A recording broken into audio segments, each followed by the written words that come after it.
આ જન્મમાં, આ સંસારમાં, આ દરેકે દરેક વ્યક્તિના હૃદયમાં ભક્તિ દેવીની સ્થાપના થાય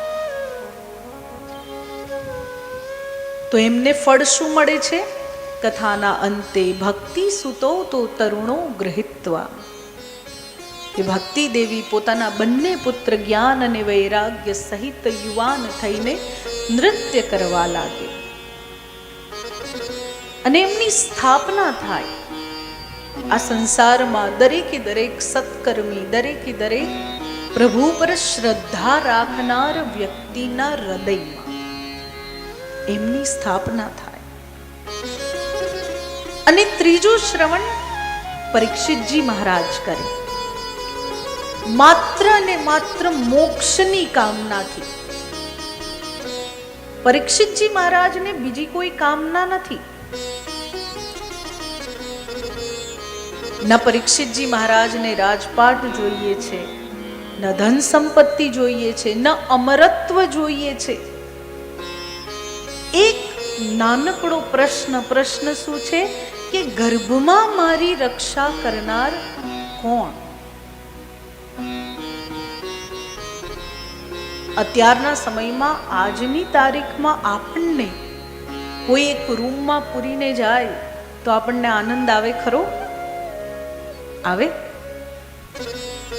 ક્યારે કઈ રીતે અહીંયાથી બહાર નીકળીએ, બસ એ જ વિચારમાં આપણે આકુળ વ્યાકુળ થઈ જઈએ. તો માતાના ગર્ભમાં તો એક રૂમ જેટલી પણ જગ્યા નથી, છતાં એ જીવ એ ગર્ભમાં વાસ કરે, ધીરે ધીરે ધીરે વિકાસ પામે, પૃથ્વીલોક પર આવે. અને જ્યારે પૃથ્વીલોક પર આવવાનો સમય નજીક આવે, તે સમયે થતી તકલીફના કારણે પ્રભુને વચન આપે કે પ્રભુ એકવાર પૃથ્વીલોક પર મને મોકલો, જુઓ કેવી ભક્તિ કરીશ. અને અહીંયા આવ્યા પછી દરેક દરેક કર્મ માટે મને બહુ નવાઈ લાગે જ્યારે બધા એમ કે ને કે સમય નથી. સંસારમાં કયું એવું કામ છે જેના માટે તમને સમય નથી ભક્તિ સિવાય? આ 7 દિવસની વાત નથી. આ 7 દિવસ તો તમે કાઢ્યા છે, સંકલ્પ કર્યો અને 7 દિવસનો સમય તમે પ્રયત્નપૂર્વક કાઢ્યો કથા શ્રવણ માટે. પણ નિત્ય ભજનની જ્યારે વાત આવે ત્યારે આપણે શું કહીએ છીએ? સમય નથી. કઈ ધ્યાન કરવું છે? સમય નથી. જાપ કરવા છે? સમય નથી. કલયુગમાં જો સૌથી સહેલું થઈ ગયું હોય તો એ છે તીર્થાટન. અલગ અલગ તીર્થોમાં જાઓ, દર્શન કરવા, આનંદ લેવો, બસ. પણ જ્યારે તીર્થોમાં પણ જાઓ તે સમયે પણ જો હૃદયમાં પરમાત્માનું સ્મરણ નહીં હશે તો તીર્થમાં દર્શન નહીં, વિઝિટ થશે. માત્ર વિઝિટ, ગયા, જોઈ આવ્યા. બ્રજ કેવું છે, વૃંદાવન કેવું છે અમને ખબર છે, દ્વારિકા કેવું છે અમને ખબર છે, અમે જોયું છે. પણ દર્શન કર્યા હોય તો? દર્શન કર્યા હોય તો અનુભૂતિ થાય. દર્શન કર્યા હોય તો અનુભૂતિ થાય. બ્રજમાં જઈને શું કનૈયાની અનુભૂતિ થઈ? એમ લાગ્યું કે શ્રી કૃષ્ણ કદાચ આજે પણ અહીંયા ક્યાંક નૃત્ય કરી રહ્યા છે, આનંદ કરી રહ્યા છે, રાસ રમી રહ્યા છે, સુંદર સુંદર લીલા કરી રહ્યા છે. દ્વારિકામાં ગયા તો અનુભૂતિ થઈ કે દ્વારિકાધીશ આજે પણ રાજ સિંહાસન પર બિરાજમાન થઈ.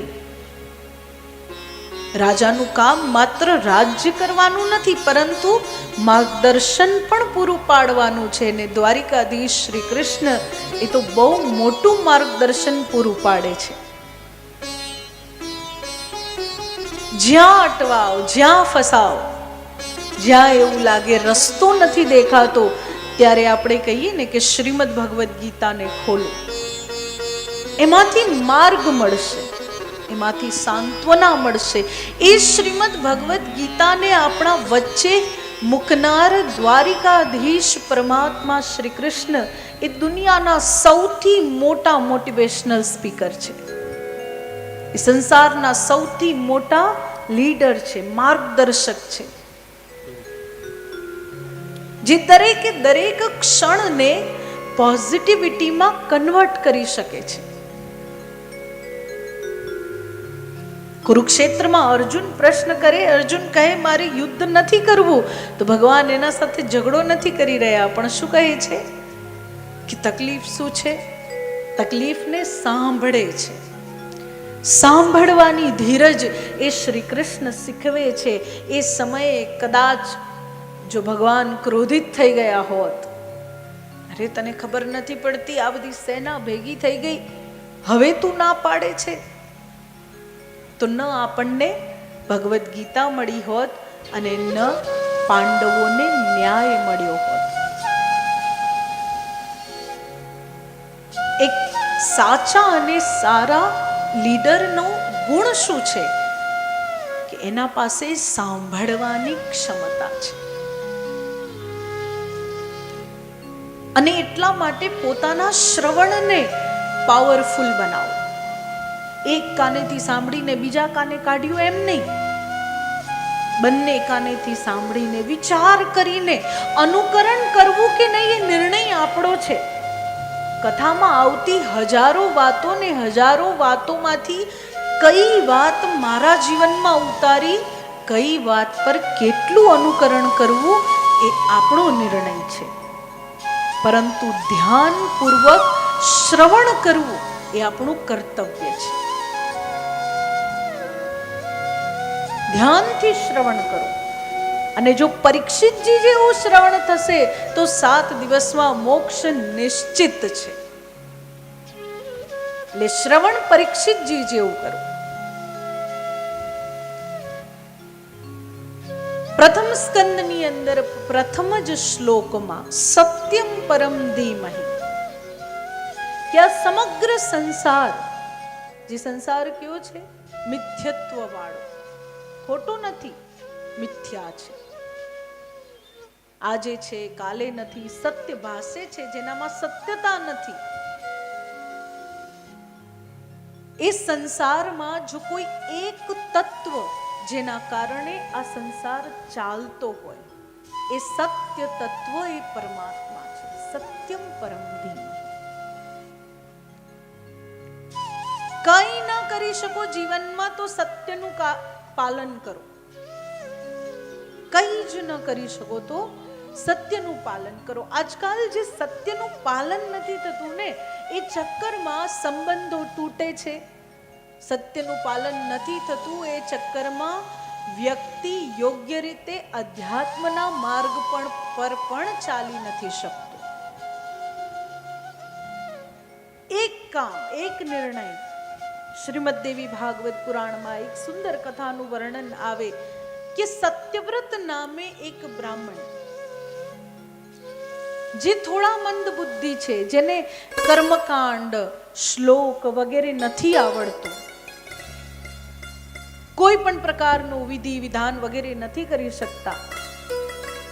એક દિવસ જ્યારે આખો સંસાર, જ્યારે વ્યક્તિમાં કોઈ કમી હોય ને, એટલે બધા એની એ કમીને પકડીને એને એવો કરી નાખે કે એ પોતાની જીવવાની આશા છોડી દે.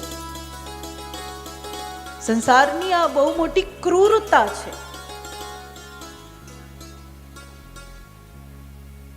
એક કહેવત આવી કે અરીસા જેવા બનો. કોઈના ગાલ પર કદાચ કાળું ટપકું લાગેલું હોય તો સત્ય બોલો, એને કહો. એટલે લોકોએ એક નવી કહેવત બનાવી કે સત્ય હંમેશા કડવું હોય. સત્ય કડવું હોય, સાચી વાત છે? ખોટી વાત છે. સત્ય બોલવાની રીત જો બદલવામાં આવે તો સત્ય જેટલી મીઠાશ ક્યાંય નથી. કેમ? કારણ કે કનૈયાને જુઓ, ઈશ્વરને જુઓ. જ્યારે આ વાત મગજમાં આવે કે સત્ય હંમેશા કડવું હોય, ત્યારે સૌથી પહેલા ઈશ્વરને યાદ કરો. શું ભગવતી માં આદ્ય શક્તિ ઉમિયા કે શું શ્યામ સુંદર શ્રી કૃષ્ણ પરમાત્માના દર્શન કડવા છે? શું એમની વાતો આપણને કડવી લાગે છે? નથી લાગતી. કેમ કે એમના કહેવાની રીત એવી છે કે એ સત્યને આપણે પ્રેમથી સ્વીકારી લઈએ છીએ. કોઈ એક પરિસ્થિતિમાં કોઈ એક વ્યક્તિ, અને મને ઘણા બધા લોકો એમ કે અમારી બોલવાની રીત જ આવી છે, અમે બોલીએ ને તો કોઈને એમ જ લાગે કે અમે લડીએ છીએ. જો પોતાને પોતાની કમી ખબર છે તો આપણે માણસ છીએ, મનુષ્ય. આપણા હાથમાં છે પોતાની આદતોને સુધારવી. લોકો એક કહેવત કહે ને, શું ઓલી પૂંછડી વાંકી. તમે પોતાની તુલના એક પશુ સાથે કરીને આનંદિત થાવ છો. ઘણા એમ કે દીદી તમે ઓલી કહેવત નથી સાંભળી, એમ સ્વભાવ કદી સુધરે જ નહીં. કોણે કહ્યું સ્વભાવ ના સુધરે?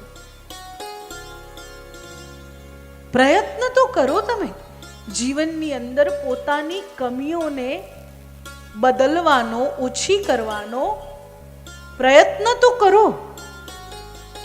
પ્રયત્ન કરશો તો અવશ્ય જ પોતાના સ્વભાવ અને આદતોને સુધારી શકશો. આપણે પશુ નથી, આપણે મનુષ્ય છીએ. અને મનુષ્ય હોવાના નાતે જાગૃત રહેવું, અવેર રહેવું. પોતાના વિશે જે વસ્તુ જાણીએ છે એને સ્વીકારીને એમાં કંઈક સુધાર કરવો. એક જ વસ્તુ છે કે માની લો કે નાનું બાળક છે, અને નાનું બાળક જ્યારે ચાલતા શીખે તે સમયે માતા પિતા એને બેસાડી દે, બેસી જા, તને નહીં આવડે, હવે તને નહીં આવડે, વારે ઘડીએ પડી જાય છે, તો એ જીવનમાં ક્યારેય ચાલતા શીખશે? પણ આપણે શું કહીએ છીએ? ચાલ બેટા, પ્રયત્ન કર, ધીરે ધીરે, પાપા પગલી, એની ભાષામાં આપણે એને ચાલતું કરીએ છીએ. તો જો નાનકડા બાળક સાથે એ વ્યવહાર, તો મોટા સાથે કેમ નહીં? ભૂલ તો દરેકથી થાય. મનુષ્ય માત્ર ભૂલને પાત્ર છે. પણ તે સમયે જો આપણે રીત બદલી દઈએ એમને સમજાવવાની.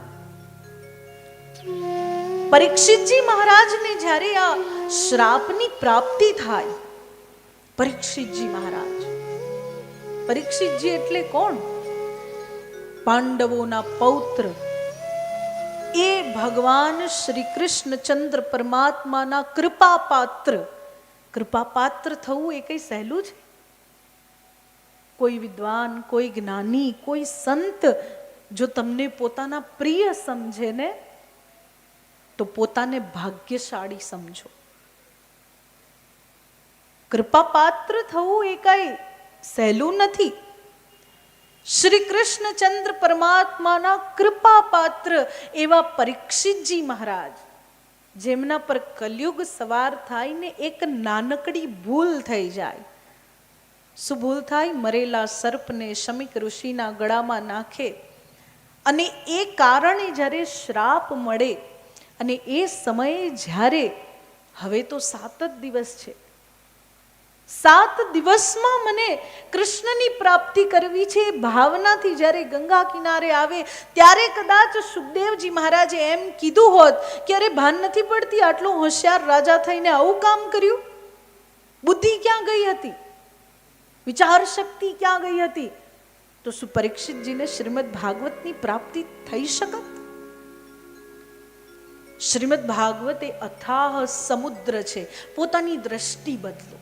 તમે હજારો કથાઓ સાંભળી છે, પણ દરેકે દરેક કથાને અલગ રીતે જુઓ, પોતાની દ્રષ્ટિ બદલો. આ શાસ્ત્રને વારંવાર, આ શાસ્ત્રને કેમ આપણા વચ્ચે મૂકવામાં આવ્યું છે? એમાં સંદેશ છે, આપણા માટે અનેક અનેક સંદેશ છે.